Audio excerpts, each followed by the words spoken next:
আমি শিমু। আমি আমার বাবার একমাত্র মেয়ে। আমার ছোটবেলা কেটেছে গাইবান্ধায়। তখন আমার বাবার পোস্টিং ছিল রংপুরে। পুলিশ লাইন স্কুলে আমি ইন্টারে ভর্তি হই। যখন ফাইনাল পরীক্ষা দিব, পরীক্ষা চলছিল, আমি পড়ছিলাম। হঠাৎ করে একটা ফোন আসে। হ্যালো, কে? আমি একটু কথা বলতে চাই আপনার সাথে। আপনি কে? কাকে চাচ্ছেন? আমি স্যার রং আছি। দেখুন, আমি আপনাকে চিনি না। আর আমি এখন পড়াশোনা করছি। প্লিজ আমাকে ডিস্টার্ব করবেন না। তো এরকম বলার পরও উনি আর কি কন্টিনিউয়াসলি আমাকে ফোন দিচ্ছিল। তো বিরক্ত হতাম, ফোন কেটে দিতাম। তারপর দেখা যেত যে আবারও ফোন দিত। একটা সময় মানে আমারও একটু কিউরিসিটি হলো। তো আমি ভাবলাম যে আচ্ছা ঠিক আছে, দেখি কি বলতে চাচ্ছে। আমি আপনার সাথে একটু কথা বলতে চাই। আসলে আপনার সাথে কথা বলতে ভালো লাগে। তো তারপর আমিও কথা বলতে বলতে আর কি একটু তার প্রতি আমার একটু উইকনেস আসে। এরকম গল্প করতে করতে মানে একদিন বলল যে তোমাকে আমার অনেক ভালো লাগে, আমি তোমাকে হয়তো ভালোবেসে ফেলেছি, এরকম বলল। তো আমি আহ, এটা বলে পরে বলল যে তোমাকে আমার একটা কথা বলার আছে। তো আমি বললাম কি কথা। আমার একটা 6 বছরের রিলেশন ছিল, কিন্তু বিয়ে হয় নাই। তোমার 6 বছরের রিলেশন ছিল, তারপরও তার সাথে বিয়ে হয়নি? দেখা যাবে আমার সাথে 10 বছর অ্যাফেয়ার থাকবে, তারপরও বিয়ে হবে না। না না, আমি সত্যিই তোমাকে অনেক ভালোবাসি।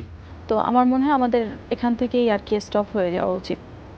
কারণ শুধু শুধু অ্যাফেয়ার করব বা পরে দেখা যাবে যে একটা বিয়ে হবে না, একটা কষ্টও বাড়বে।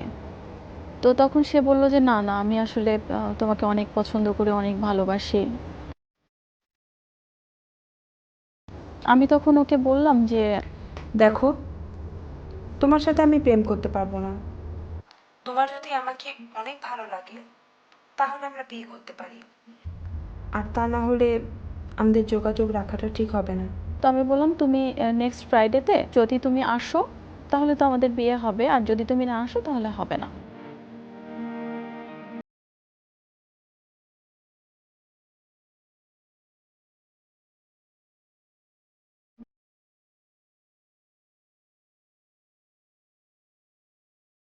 হাই। কেমন আছো? ভালো, তুমি কেমন আছো? ভালো।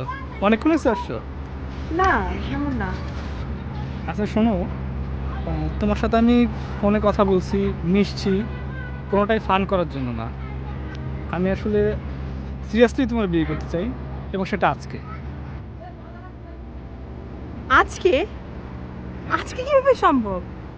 আমি বললাম আচ্ছা ঠিক আছে। তো পরে আমরা নিজেরাই আর কি নিজেরাই বিয়ে করি। অনেক খুশি হয়ে সে আমাকে বিয়ে করে। আমি তাহলে আজকে চলে যাই, না গেলে তো সবাই জেনে যাবে। আর আমার পরীক্ষাও এখনো শেষ হয়নি। আমি চাই না এখনই সবাই জেনে যাবে বিষয়টা। আচ্ছা তুমি আমার সাথে চলো। কিন্তু ও মানে কিছুতেই মানছে না। ও বলছিল যে না, তোমাকে আমার সাথে যেতে হবে, মানে ওর পোস্টিং যেখানে সৈয়দপুরে আর কি, ওখানে যেতে হবে, প্রয়োজনে আবার কালকে এসে রেখে যাবে। তো আমি নিষেধ করলাম, আর তারপর ও অনেক মন খারাপ করছে। সব কিছু মিলিয়ে আমি আসলে আর না করতে পারিনি। আমিও গেলাম ওর সাথে। তো ওই রাতে একসাথে থাকার পর পরদিন আমার পরীক্ষা ছিল। ও আমাকে নিয়ে প্রথমে আর কি, আমি তো পুলিশ লাইনে পড়তাম, ওখানে প্রথমে নিয়ে পরীক্ষা শেষ হওয়ার পরে আমাকে নিয়ে আমার জ্যাঠার বাসায় গেল। পরে দেখার পরে আমি তো গিয়ে কান্নাকাটি করে বললাম যে বিয়ে করে ফেলছি। পরে অনেক মানে রাগারাগি করার পর আমার বাবার পোস্টিং ছিল দিনাজপুরে। আমার বাবাকে ফোন দিল। তো আব্বু তো শুনে সাথে সাথে দিনাজপুর থেকে আসতে যতটুকু সময় লাগে আর কি।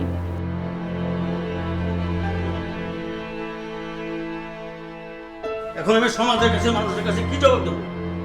আত্মীয় স্বজনরা কি বলবে আমাকে এখন? আমার মা নিজের সব ধুলাই মিশিয়ে দিয়েছিস। মানে অনেক বকাঝকা, আমি তো মানে কি বলবো, ও চুপচাপ একটা কোনায় বসে আছে। পরে জিজ্ঞেস করলো কি করে না করে, ও তো ছিল আর কি। তো তারপরও মানে বলল আমার বাবা যে ঠিক আছে। যা হবার হয়েছে, আমার মেয়ে আমার কাছেই থাক, তুমি তোমার মা বাবাকে নিয়ে আসো। ও তখন বলল যে আচ্ছা ঠিক আছে, বলে ও আমাকে রেখে চলে গেল। তো চলে যাওয়ার পরে আব্বু তো আমাকে নিয়ে দিনাজপুরে চলে গেল।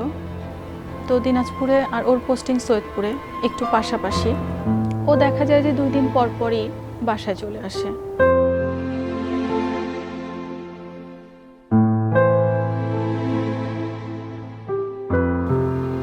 বাবা আবার এই বিষয়টা মানে পছন্দ করতো না এই সেন্সে, কারণ ও এখনো মানে আমার বাবা কাউকে বলতে পারেনি যে আমার মেয়ে বিয়ে হয়েছে, বা মানে আনুষ্ঠানিকভাবেই তার একটা ইচ্ছা ছিল যে ঠিক আছে যেহেতু করে ফেলেছে আবার ফ্যামিলি নিয়ে সুন্দর করে আর কি উঠিয়ে দিবে। কিন্তু ও আর কি 2 দিন পর পরই আসে।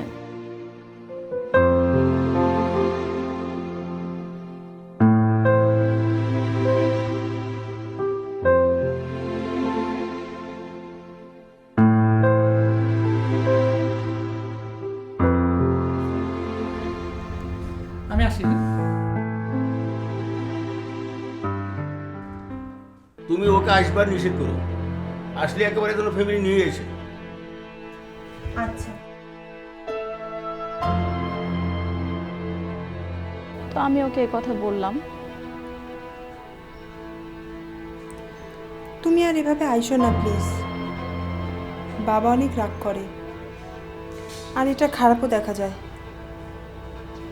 বাবাকেও অনেকে প্রশ্ন করে যে কে আসছে বা কি অবস্থা, আর এটা তো বলাও যাচ্ছে না এখন যেহেতু আনুষ্ঠানিকতা হয়নি। মনে হতো যে আল্লাহ ও মন খারাপ করছে, আমারও ভালো লাগতো না। তো একদিন ওরকম মানে আমার বাবাকে না জানিয়ে আমি আবার সৈয়দপুরে ওর কাছে চলে যাই।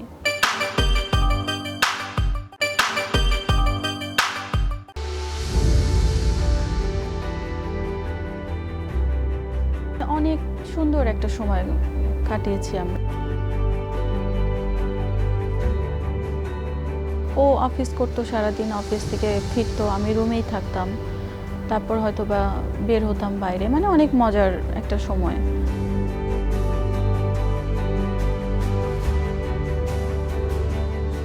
তারপরে 10 দিন পরে আমি বললাম যে দেখো মানে এখন কিভাবে আমি যাব আবার বাবার কাছে।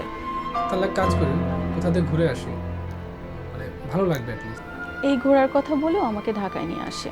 আমাদের কিন্তু প্ল্যানিং ছিল জাস্ট ঘোরা, আমরা কারো বাসায় যাব না। তা ও মানে আমাকে ঢাকায় নিয়ে এসে সোজা শ্বশুরবাড়িতে।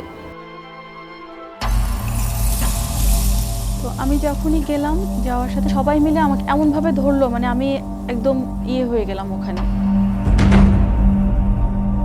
ওকেও মারধর শুরু করে, এই একটা পরিস্থিতি।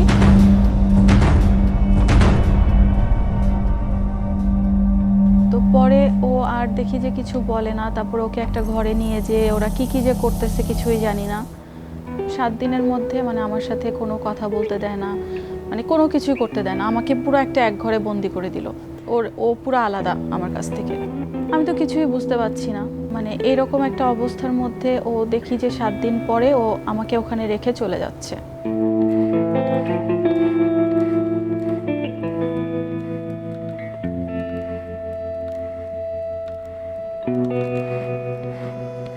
কান্নাকাটি করতেছি আর বলতেছি যে প্লিজ আমাকে এখানে রেখে যেও না, কারণ ওরা আমাকে পছন্দ করে না, ওরা যা খুশি তাই করতে পারে, রেখে যেও না আমাকে। অনেক রিকোয়েস্ট করেছি আমি ওকে, বাট ও মানে আমার কোনো কথাই শুনেনি।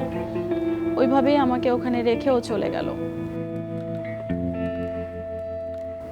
আর ও যাওয়ার সাথে সাথে মানে আমার সাথে যে কি পরিমাণ টর্চার ওরা শুরু করলো, মানে বাসার কাজের লোক বিদায় করে দিল, কাপড় চোপড় আমার গায়ের উপর ছুঁড়ে দেয়, গালিগালাজ, মানে আমার নাম ধরে তারা ডাকতো না। আর ও আমাকে ফোনও দিত না, কোনো খোঁজও নিত না। তো ওই টাইমটা আসলে অনেক একটা খারাপ সময় গিয়েছে আমার। আমি সারাটাক্ষণ শুধু আল্লাহকে ডেকেছি যে আল্লাহ, মানে আমি তো কোনো অন্যায় করিনি, আমি বিয়ে করেছি, বাট ও আমার সাথে কোনো যোগাযোগ করে না। তো একদিন হঠাৎ আমার ননাস আমাকে বলছিল যে তোমার সাথে কথা বলবে। তো রিসিভ করার পর আমাকে বলতেছে যে তোমাকে তো অনেক হয়তো বা কষ্ট দিচ্ছে ওরা। শোনো, কখন কি যে হয় বুঝতেছি না। এক কাজ করি, তোমার জন্য একটা ইন্স্যুরেন্স খুলে ফেলি, বুঝছো? আর প্রয়োজনীয় কাগজপত্র যা আছে আমি পাঠাই দিই। ইন্স্যুরেন্সের পেপার ও যখন আমাকে বলল, আমি তখন জাস্ট ফান করে বললাম ইন্স্যুরেন্সের পেপার পাঠাবা নাকি অন্য কোনো কিছু। তো তখন আমাকে বলে যে তুমি কি বলো এটা। আচ্ছা, আমি তোমার ভালোবাসি না, তুমি আমার অবিশ্বাস করতেছো? আমি কি এটা করতে পারি নাকি? তো একটা হাজবেন্ড যখন এভাবে বলে তখন আমি বউ হিসেবে কিভাবে তাকে অবিশ্বাস করতে পারি। তখন আমি বললাম যে আচ্ছা ঠিক আছে। তো তার পরদিন ওরকম দেখলাম যে বাসায় এরকম ক্যামেরা নিয়ে এসে আমাকে ছবি তুলে নিল। ছবি টবি তুলে নেওয়ার পরে রাতে আমার ননাস উনি আমাকে বলছে যে সাইফ কিছু পেপার পাঠিয়েছে, ইন্স্যুরেন্সের জন্য তোমার।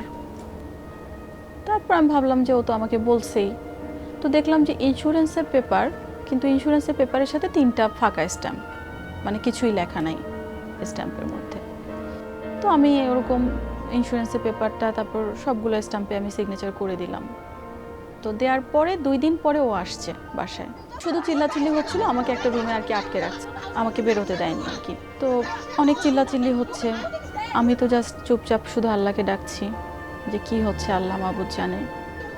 তো এর মধ্যে 3 ঘন্টা পরে ও বের হয়ে এসে, এই চলো রাতে ওঠো তো, কাপড় চোপড় গুছানো, তোমার মা অসুস্থ, ড্রেস করে রেখে আসবে। আসো। আমি তো খুব মানে একদিক থেকে খুশি যে এই অত্যাচারের হাত থেকে রেহাই পাবো, বাবাকে গিয়ে বলতে পারবো। তো আমি তাড়াতাড়ি রেডি হলাম, রেডি হওয়ার পর ব্যাগ ট্যাগ নিয়ে ও আমাকে নিয়ে বের হয়ে গেল। ওর আবার সেই যে অফিসার্স মেস যেখানে ছিল ওখানেই ওই রুমেই গেলাম। তো যাওয়ার পর নর্মালি হাজব্যান্ড ওয়াইফের এতদিন পরে যতটুকু যা হয় আর কি। কাজ করতে করতে নখগুলো অবস্থা কি করে ফেলছো? নীল কাটার নিয়ে আসো তো, আমি কেটে দিই। পরে নেল কাটার দিয়ে আমার নখ কেটে দিল। ও আমাকে বলতেছে, আমাদের বিয়ের কাবিননামাটা বাবা নিয়ে গেছে, চলো আমরা আবার রেজিস্ট্রি করে ফেলি। তাড়াতাড়ি রেডি হতো, চলো। মানে কথা বলার পরপরই বলল রেডি হও, আমরা এখন বের হয়ে যাব, আমাকে দিনাজপুরে রাখতে যাবে। তো দিনাজপুরে সরাসরি বাবার বাসায় না রেখে উকিলের বাসায় নিয়ে গেল, কী যেন কথাবার্তা বললো আর কি।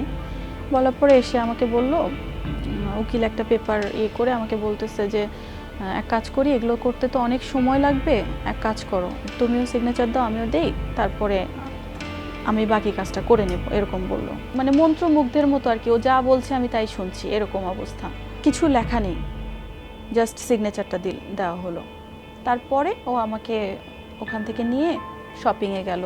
শপিং শেষ করে আমাকে বাসায় নিয়ে আসলো, আমার বাবার বাসায়। আমাকে নামিয়ে রেখে বলে আমার আজকে মানে অনেক কাজ আছে, আজকে হবে না, আমি অন্যদিন আসবো। আমি ভিতরে গিয়ে আব্বুকে দেখে তো আমার মানে অনেক কান্নাকাটি।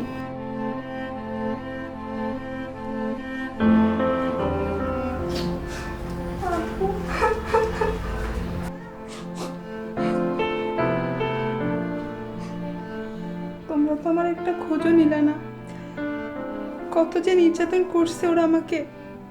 আমি অনেক চেষ্টা করছি, পারিনি রে মা, ওরা আমাকে কোনো যোগাযোগ করতে দেয় না। ফোনে অনেক ট্রাই করেছে আব্বু বলল, কিন্তু ওরা ফোন কেটে দিত।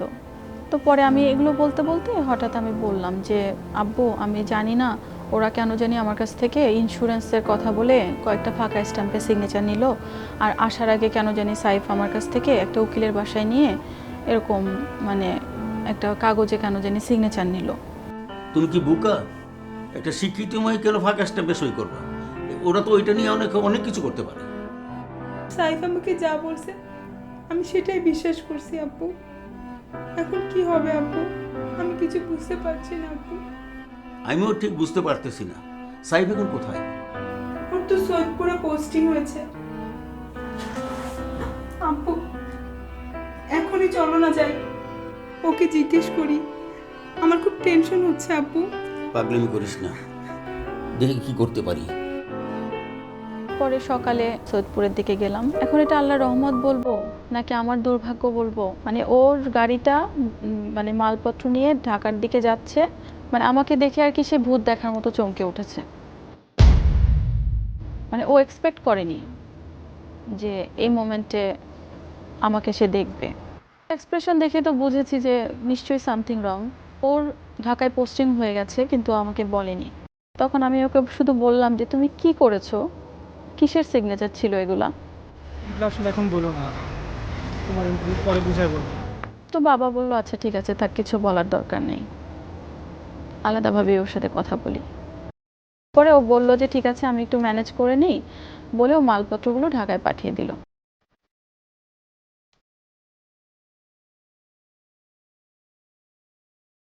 দিয়ে ও হচ্ছে আমাদের সাথে চলে আসলো।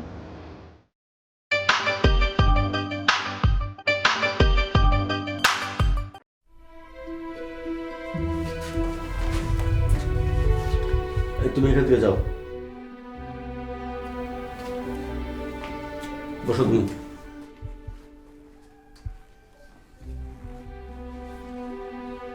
আচ্ছা, আসল ঘটনাটা কি বলো তো? আব্বা আমার ভুল হয়ে গেছে, আমি ফ্যামিলির চাপে পড়ে ওর কাছ থেকে ডিভোর্স পেপারে সাইন নিয়েছি। ওকে জাস্ট জিজ্ঞেস করলো যে তুমি এভাবে কেন এই কাজটা করলা, তোমার যদি ভালো না লাগে তাহলে তুমি আমাদের সাথে কথা বলতে পারতে, বা অন্য অনেক কিছু ওয়ে ছিল সেগুলো তুমি, কিন্তু এভাবে আমার মেয়ের সাথে কেন প্রতারণা করলে? আমার অনেক বড় ভুল হয়ে গেছে, আমার মাফ করে দেন প্লিজ। আচ্ছা ঠিক আছে ঠিক আছে, এখন তুমি কি চাও? আমি সংসার করতে চাই ওর সাথে। তো এই কথা যখন বললো তখন বাবা আমার সাথে কথা বলতে আসে। তখন বাবা বলে যে এখনই যে লোক এ ধরনের কাজ করতে পারছে, পরবর্তী যে কি করবে আল্লাহই জানে। এখন সিদ্ধান্ত তোমার। তুমি আমার মাফ করে দাও, আমি তোমার সাথে থাকতে পারবো না। প্লিজ প্লিজ তুমি মাফ করে দাও, আমি তোমার সাথে থাকতে পারবো না। প্লিজ তুমি আমার মাফ করে দাও। একদম হাউমাউ করে কান্নাকাটি, মানে ওর কান্না দেখে আমারও কষ্ট হচ্ছে, কারণ আমি তো ওকে অনেক ভালোবাসতাম। কান্নাকাটির পরে তারপরে আবার আমার বাবা আবার নতুন করে রেজিস্ট্রি করে আবার কাজের মাধ্যমে আবার আমাদের বিয়ে হয়। আমাকে নিয়ে ঢাকায় চলে গেল। ঢাকায় যাওয়ার পরে অফিস করতো, থাকতাম, কিন্তু আমার মনের মাঝে একটা মানে সবসময় একটা অশান্তি কাজ করতো। প্লিজ আমার মাফ করে দাও, আমি যা করছি ভুল করছি, তুমি যেমন চাও তেমন হবে।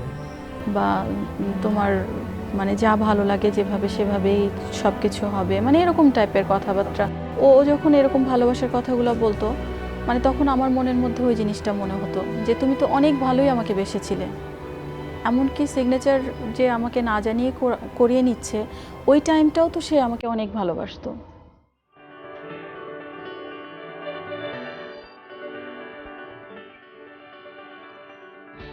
তারপরে বেবি আসে, তো তারপর থেকে তো আমি বেবি নিয়েই ব্যস্ত। এরকমভাবে চলে ওর সাথে। ও নর্মালি মানে একদম স্বাভাবিকভাবে থাকে, চলে ফেরে, কিন্তু ওর মনের ভিতর কি কিচ্ছু বোঝা যায় না। কি বাবু হওয়ার পরে মানে সবকিছু এমন একটা পরিবেশ যে সবই নর্মাল। তো এরকম করতে করতে আমাদের লাইফ থেকে একটা একটা করে বছর যায়।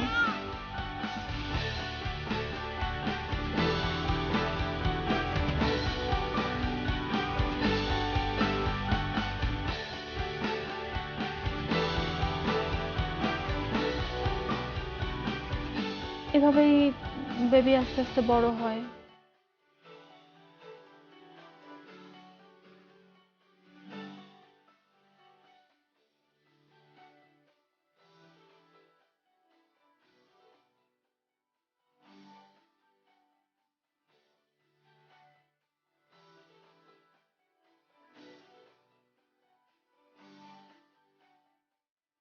স্বাভাবিক নিয়মে অফিস যায়, আসে, আমি রান্না বান্না করি, খাওয়া দাওয়া, এরকম বাচ্চা টেক কেয়ার করি, এভাবেই যায় দিনগুলো। পোস্টিং হওয়ার পর ওই সময়টা আমাদের মাঝে একটু অশান্তি হয় আর কি। মানে ও একটুতেই একটু কেমন যেন ইয়ে হয়, মানে মারধর এই সেই এই টাইপের অশান্তি। আমার একটা মানে চাচাতো বোন বলে যে তুমি কি জানো যে সাইফ ভাই কারোর সাথে অ্যাফেয়ার, এটা কি জানো? বলি যে আমি থাক, আমি পরে কথা বলবো, আজকে আমি আসি।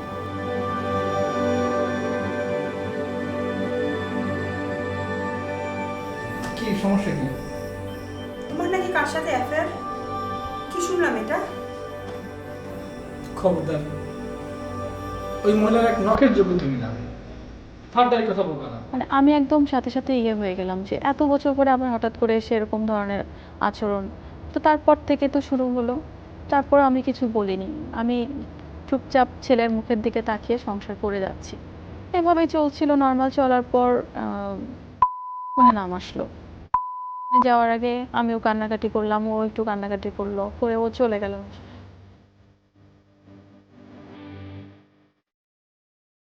নেক্সট 6 মাসে গিয়ে কথাবার্তা কম বলতো। হয়তো আগে যেখানে দেখা যেত যে প্রতিদিন ফোন দিত, সেখানে হয়তো দেখা যাচ্ছে যে হয়তো বা 7 দিন 10 দিন এরকম করতো। এরকম করতে করতে মানে শেষের টাইম চলে আসলো। সে কিন্তু বলেনি যে ও আসবে, হুট করে চলে আসছে। তো আসার পর আমি জাস্ট দেখলাম যে ও আসলো, এসে সোজা রুমে চলে গেল, আমার সাথে কোনো কথা বললো না। আবার একটা লাগেজ নিয়ে ও বেরোবে চলে গেল।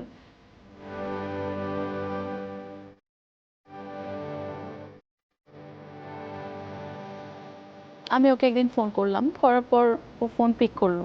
আচ্ছা, তোমার কি হয়েছে আমাকে একটু বলবা? আমার কিছুই হয় না। আমি বললাম তুমি বাসায় আসো, আমার তোমার সাথে কথা আছে। আচ্ছা ঠিক আছে। পরে বাসায় আসলো। আব্বু কি হলো, গেম খেলো? চলো চলো চলো চলো, এখন দাদা বসে নিয়ে যাবো, চলো। তো আমি ভাবলাম যে ছেলে তো ওরও, দাদার বাসায় নিয়ে যেতে চাইলে তো আর আমি না করতে পারি না। একদিন যায়, 2 দিন যায়, আর নিয়ে আসে না। এরকম আমি প্রায় 7 দিন বাসায় একা থাকলাম। একা থাকার পর যখন দেখি যে কোনো খোঁজ খবর পাচ্ছি না, ফোন দিলেও ফোন ধরে না। পরে আমি চিন্তা করলাম যে আমি কি করব। আমি তখন গাইবান্ধে আমার বাবার বাড়িতে চলে গেলাম। তো এরকম যাচ্ছে যাচ্ছে, দিন যাচ্ছে, কোনো খোঁজ খবর নাই। দেখি আমি ফোন দিতে গেলে দেখি আমার ফোন মানে ব্ল্যাক লিস্টে। ফেসবুকে নক করতে গিয়ে দেখি ফেসবুক ব্লক করে রেখে দিচ্ছে।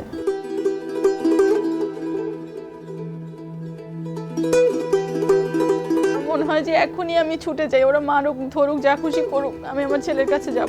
ছেলে আমাকে অনেক ভালোবাসে, আমাকে ছাড়াও ঘুমাতেও পারে না। প্রায় 4 বছর থেকে আমি দেখতে পাচ্ছি না। এই 4 বছরে আমি আইন আদালত এমন কিছু নেই, সাংবাদিক পত্রিকা সব জায়গায় আমি সবাইকে রিকোয়েস্ট করেছি যে অন্তত একটা বার আমার ছেলের মুখটা দেখতে দিক। আমার বাবা মারা গেছে, আমার মাথার উপর কোনো ছাদ নেই, আর এই সুযোগটা নিয়ে আমার সাথে এরকম প্রতারণা করতেছে।